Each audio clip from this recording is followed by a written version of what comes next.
All right, welcome back for part 2. Let's go inside and check out the interior. As soon as I get in, a couple things, right? Let's talk about the obvious first.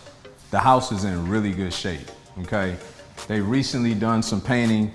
It almost looks as though it was getting ready to be rented out, or it may have been a rental property in its prior use.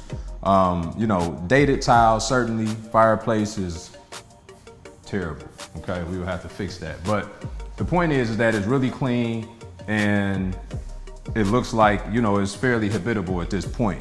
However, I'm evaluating this deal as a flip. So I've got to come in now and figure out, what do I need to do on the inside? Before I start getting caught up with the aesthetics, I have to verify my bed bath count. Okay, that's very important, because sometimes you'll see things on public record, or if you get the deal off market, you may not have public record, which I strongly suggest you should always still fact check against public record.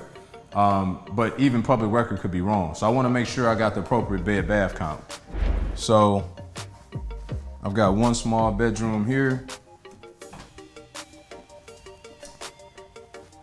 another bedroom here,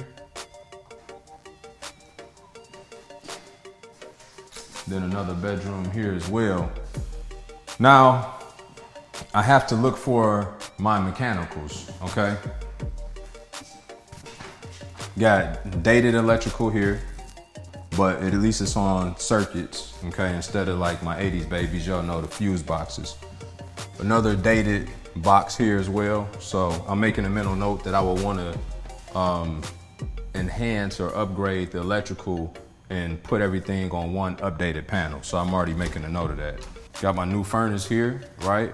So that's a big cost savings. We saw the newer condenser unit outside. Now the hot water tank is tricky. It appears that the hot water tank and the laundry is actually inside of that little shed built into the carport. We can't get in there right now to access it. There's a different key, but I'm almost certain that that's where it is, okay?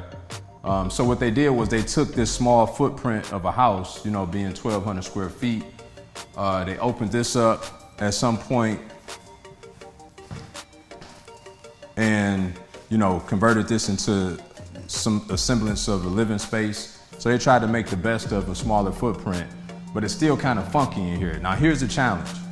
We've got the ARV on this property is $350. They wanted $250. We got them down to about $220, and we really need to keep our renovations somewhere around $30,000, $35,000 to really make this a good profitable deal. So as you start to look at things like that, number one, I got a huge savings on my HVAC, which is great. So that way, if I gotta pull out the tree, no big deal. I should have enough money to account for that additional renovation, okay? The other piece though is when you start looking at these deals that have, tighter spreads or smaller profit margins, you gotta be very selective about what you're doing. Now, right off the bat, we gotta have a focal point when we come into the house. It definitely won't be that egregious fireplace, and you certainly can't even see your kitchen, okay? So we gotta fix one of these problems, and as a matter of fact, we're gonna fix both because the budget will allow. We're gonna put a more modern fireplace up front, and then in here, we gotta fix this. So from doing hundreds of these, I'm starting to get more of a visualization when I walk into a property as to what needs to change, okay?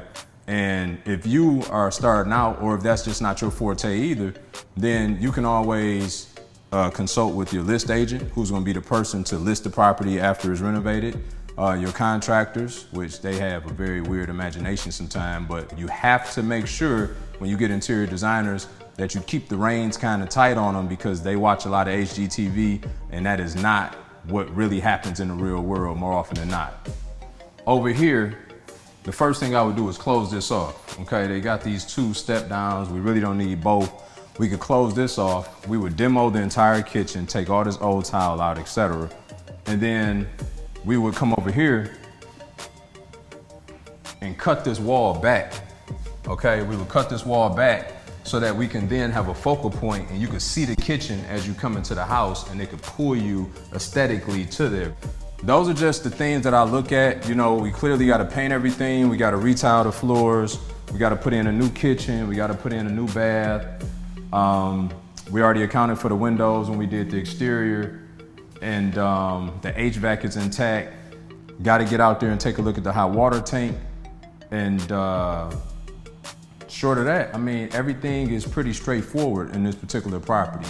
So, you know, I'm thinking on the interior repairs, again, we got paint the interior, new kitchen, new bath, retile the entire place, redo the fireplace over there, hot water heater maybe.